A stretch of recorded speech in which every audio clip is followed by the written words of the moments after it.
Peristiwa Mi'raj yang jarang diceritakan orang itu, Rasulullah itu ketemu Nabi Adam.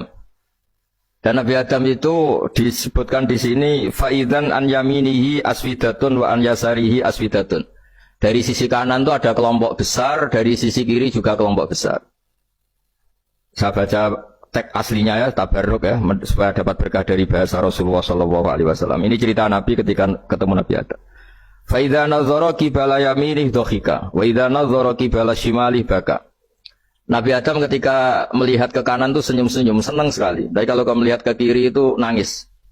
Lalu Rasulullah SAW tanya ke malaikat Jibril, itu siapa? Itu Adam. Dan yang kelompok di kanan itu ahli surga, maka beliau kalau melihat senang sekali. Dan kalau yang di kiri itu ahli neraka, kalau beliau melihat itu susah sekali.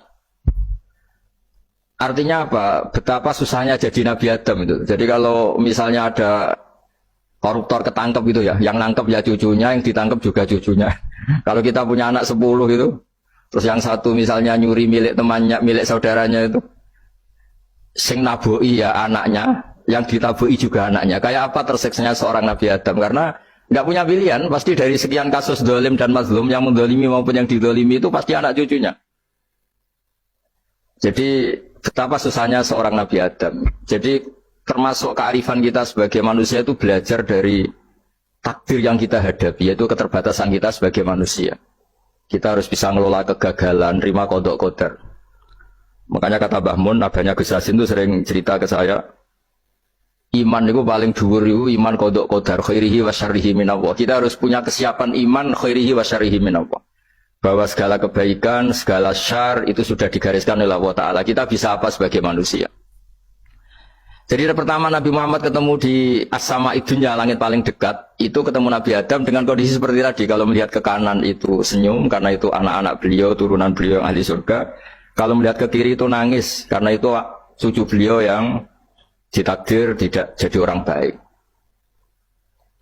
Artinya kalau ada peristiwa sosial apa saja, yang satu zalim, yang satu mazlum, atau yang satu benar, yang satu salah, atau sama-sama benar tapi salah paham, itu semua adalah cucu Nabi Adam alaihis salam, dan itu membuat beliau kadang-kadang dohika, kadang-kadang senyum, kadang-kadang baka, kadang-kadang nangis. Jadi itu yang menjadikan tambahnya arifnya Rasulullah SAW. Saya teruskan, Qultu ya Jibril man hadha qal hadha Adam wa hadhil aswita an yamini wa an shimalih nasamu bani. Fa ahlul yamin ahlul jannah wal aswita allati an shimali ahlun nar. Fa idza nazara qibala yamini dhahika wa idza nazara qibala shimalihi baka. Itu seperti misalnya kita punya anak 5, yang satu sukses jadi profesor doktor atau jadi orang alim, yang satu sekolah saja gak naik, misalnya sudah gak naik, entekno dunya itu nghabiskan harta itu kan. Tapi barokahnya itu mungkin kita mau jadi sombong gak jadi gitu, karena punya anak yang gak sukses. Mungkin barokahnya punya anak gak sukses itu meredam keangkuhan kita, terus kita menjadi orang yang sopan dengan tetangga, dengan orang lain karena dipaksa punya hal-hal yang seperti itu. Jadi semua yang ditakdir Allah kalau kita ridho itu pasti baik.